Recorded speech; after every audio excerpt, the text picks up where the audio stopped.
First of all, thank you all very much for coming this evening to our first of many that we'll have as far as events to talk about the Greater Warren County EDC. Welcome. I realized over the last several years the number of folks unemployed in Warren County, just by the number of applications we receive every week. I'm very proud of the dedicated workforce I have in my company. Many of them are from the Warren County area. And it is extremely important that there's going to be a cohesive cooperative effort by all cities and organizations and the current businesses in this county to work together to promote, market, and create jobs in Warren County. I joined this organization because of my experience and my passion to help the workforce of Warren County get jobs, because it's very competitive out there. You're going to hear some speakers tonight that will explain that to you of why it's so important we work together. We can make it happen, and I really believe we will succeed. I'm not at all about failure at all, and I think most of the people that I have met that want to be a part of this are not about failure. They want this to succeed, and we will. In today's marketplace, you're either growing or dying, you're moving forward or you're moving backwards. If you are standing still, the world is going to pass you by. So to continue this community, this concept of the quality of life that we have, we need to aggressively pursue and protect those interests. The second C is competition. Competition is ever around us, and it's changing dynamically. It is no longer a local competition like our Friday night football contest against Troy or Montgomery City. Our competition is now global. We're competing not only against the East Coast, the West Coast, we're competing against international clients.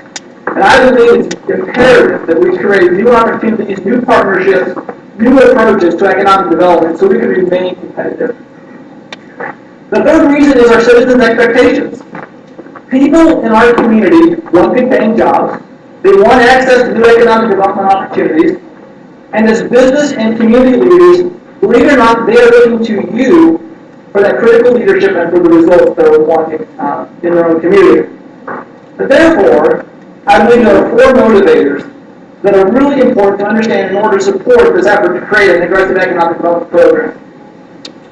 These four motivators are relevance, our residents, revenue, and recognize the fact that we have a great diversity in the greater Warren County area. And it's very important that we're going to remain relevant, that we need to continue to strengthen the current economic base we have and continue to diversify it.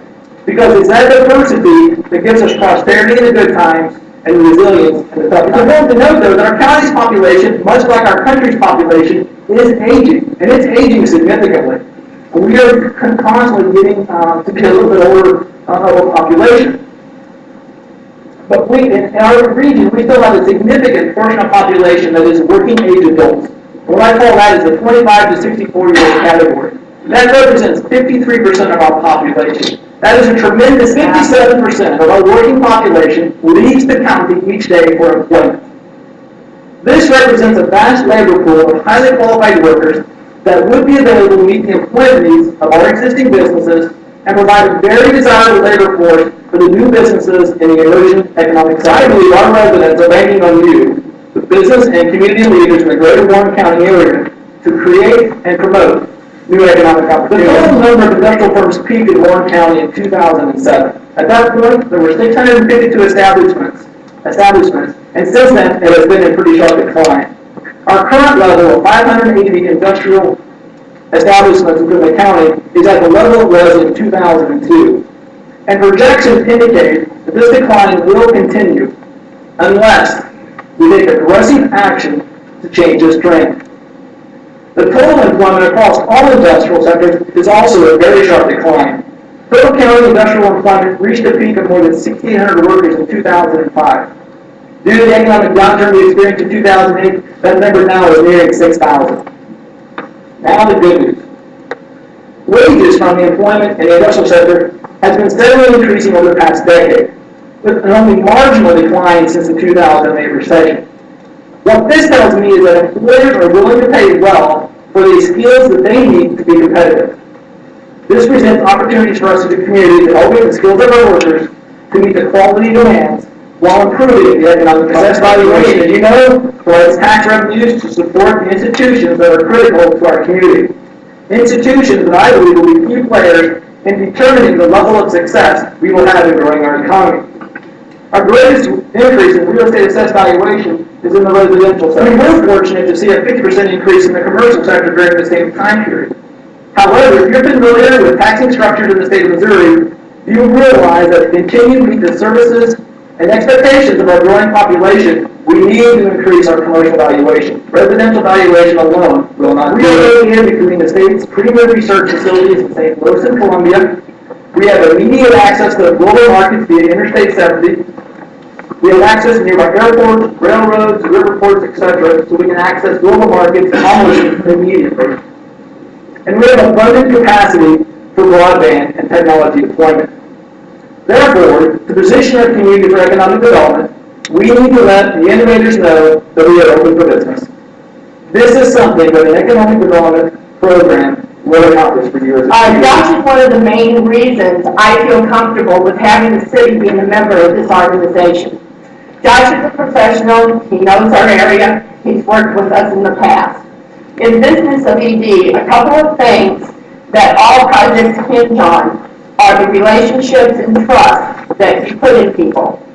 First, it's who you know, and Josh knows. As many of you know, Wright City has a new Scott Miracle Grow plant. What you might not know is Josh was the lead for the state of Missouri on that project, put together the state incentive package and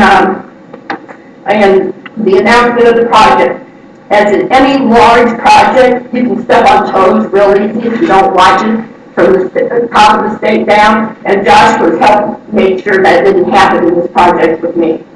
Another trust factor is leads and how they're handled. That's always a big thing in a group like this. Who's getting the leads, how they're getting them. We have discussed this and have came up with a way. There's source-based, which means if I get the lead for the city, I take it and he helps me, and nobody else gets it. If he gets the lead, or we get them together, or that type of thing, he takes the lead with this organization. I help him supply everything he needs from us, and he'll put it out to all other. In economic development, sometimes it's hard for us to take credit for what we do because it's our job and it's what we love doing. But it's the trust between colleagues that really makes, gets things done. And I value Josh very much. There are two different types of communities. There's one that listens to the information that Steve Escher just presented, and they hear numbers, and they hear statistics, and they think someone's not doing their job and they better fix it, and they walk away and that's really it. The second type of community hears these numbers and realizes that it's more. They realize that those statistics are actually representative of their friends and their neighbors' ability to provide for their families, that it's representative of the income coming into their community, coming through their own storefronts or through other retailers and town storefronts, leading to revenue that comes to our governments to provide services, our school district to educate our children, etc. They understand that whether or not they're part of an organization for a solution, they're on board the ship and they're heading toward the same destination, and they step up and take ownership. I knew from talking to Scott, they already had 15 area business leaders mobilized for a solution, needing direction, wanting to know where to go, but mobilized for a solution. I knew that the greater Warren County area was that. I have to say, it started with first defining our purpose of the greater Warren County EDC. What is our role going to be in this field? This group said at the end of the day, we're about. So there's two key principles that are going to be important moving forward as we build this thing. Number one, this needs to be a multi-community focus. This does not need to be a city organization focused just on Wright City or Truesdale or Jonesburg, etc. This really needs to be a way to promote collaboration amongst the region. Now, why is that? Many of you can appreciate this. When you're marketing or selling in your own businesses, it's important to first understand your target audience, right? What's important to them, what makes them move, what assets you might have that are important. And we understand our target audience, these potential employers working in our area. And this survey, some of you have seen this before, but this is actually an updated version for 2012. This is the top 10 site selection criteria used in 2012 when companies looked at locations and decided where to invest. Second key principle is we said we need to engage the private sector. This is something that hasn't been done in the greater Warren County area. We need to promote public-private collaboration as we approach business attraction, retention, and expansion. Now, why do we do this? First and foremost, I'll tell you, it's because the leads go through the roof. When I'm able to engage the private sector and bring them to the table, you have the Rolodexes that we need to tap into. Your suppliers, your customers, your colleagues, you hear about projects well before someone like myself or Michelle typically or Karen ever will. We need to have you at the table. Once we have a company on the hook, we need your testimonials. Probably the most effective marketing tool that exists in economic development are those testimonials. Scott Hayes stands up like he did here earlier tonight and says, I relocated my business from St. Charles, Missouri to Truesdale, Missouri, to the greater Warren County area. The workforce is phenomenal. I've been happy with that decision. We've been successful out here. That goes so much farther than anything I or Steve or Karen or the mayor could ever say. That's what hits home. So now we started down the process of building an economic development organization. We started out by saying we want collaboration, we want input to be a core of this group, and so we actually created 2 advisory committees. A public sector advisory committee where we invited the county commissioners and every city to send their mayor, city clerk, city administrator, economic development professional, etc., to come join us at the table. We also created a private sector advisory committee made up of area business leaders, and every single step of doing this, of identifying the purpose, of developing the mission statement, the goals, the objectives, the organizational structure, the funding structure, every single step we brought to both of these committees for their consideration and input, and we did not move to the next step until we got a unanimous vote of approval from both of those groups, because the right solution, the customized solution, not the cookie-cutter solution, the customized solution for the greater Warren County area was developed with the input of folks like yourself. Well, thank you to those that participated in the process. The organizational structure was identified and developed with the input of these groups. This is a nonprofit organization led by a board of directors. That board of directors receives input from an executive committee as well as standing subcommittees, including a contributor relations committee that puts on events like tonight, a marketing committee that identifies those outreach opportunities we're going to pursue, an existing business support committee that helps encourage the retention and expansion of our existing businesses, finds a way to support you doing business in the greater Warren County area, and then ad hoc committees that are going to be established. We talked about a real estate committee to help us put together a portfolio of properties that we're going to be pitching to these clients that oftentimes give me a 72-hour deadline or less to respond whenever the product hits the marketplace. We need those properties. Opportunities are here and they're here now. This recent survey released in 2012, just done earlier this year, of site selection consultants who were asking their clients, when do you expect to open new facilities? 36% said 1 year or less.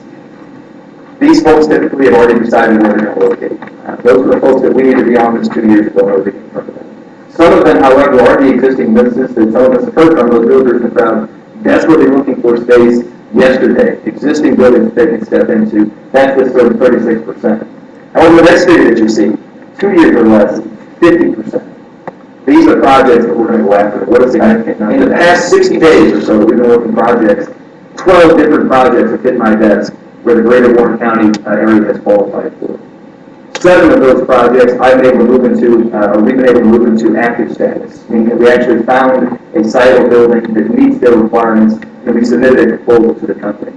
And just within those 7 projects, 553 jobs that we're currently competing for, and over $120 million in capital investment. What an incredible start in 60 days to our project pipeline. Something I think we should be very, very proud of, and we hope to see that pipeline. We've got a lot of the pieces of the puzzle together, and I think one of the big factors that we leave out are all of the contacts and the people that we have throughout Warren County that have Rolodexes, and we can't sit back as business people and just allow things to happen. We have to create and shape our needs and input.